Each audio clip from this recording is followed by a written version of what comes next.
Hello, Richard Morris here from Morris Succession Lawyers down in Sydney today for another court mediation in the Supreme Court.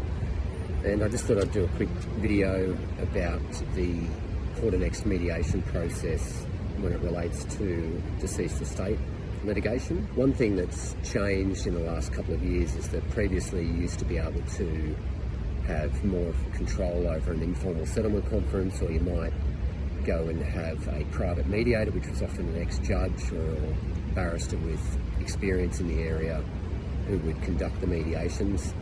And of course the parties would agree to how much the contributions from each side would be for that mediator. And that can still happen, but typically now it's really only proceeding when it comes to mediations involving large estates, say 5 million plus. These days, most mediations are funneled through a court annexed process whereby the registrar of the court will conduct the mediations.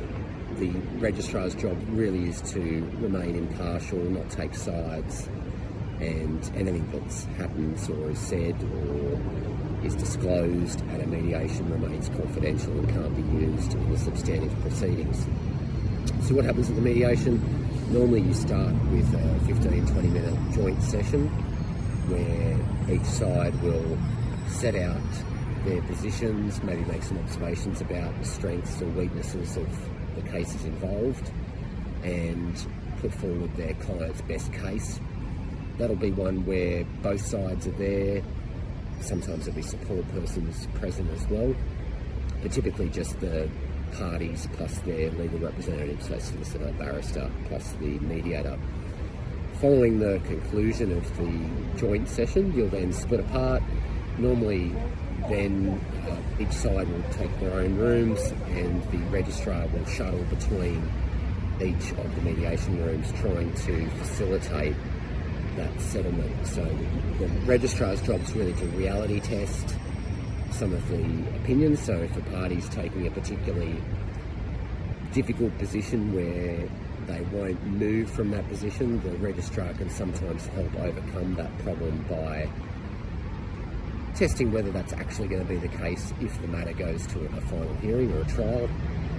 But also they can come up with sometimes creative suggestions in terms of settlement, be able to find a path to an agreement which maybe wasn't obvious on the facts. So the advantage of mediation, obviously you can own the process, so the parties have control over what the outcome is rather than having a third party like a judge impose a decision. That's more or less how mediations are run within the family provision and probate list at the moment. Sometimes they'll be half day, sometimes full day. In my experience, never more than that, although sometimes you can run quite late into the night if you're getting close to a settlement. That's more or less it. So if you've got any questions about your family provision claim or rights or process and you want a second opinion, or you've recently had someone pass and you might be their executor, or you're someone who feel probably got the rough end of the stick when it comes to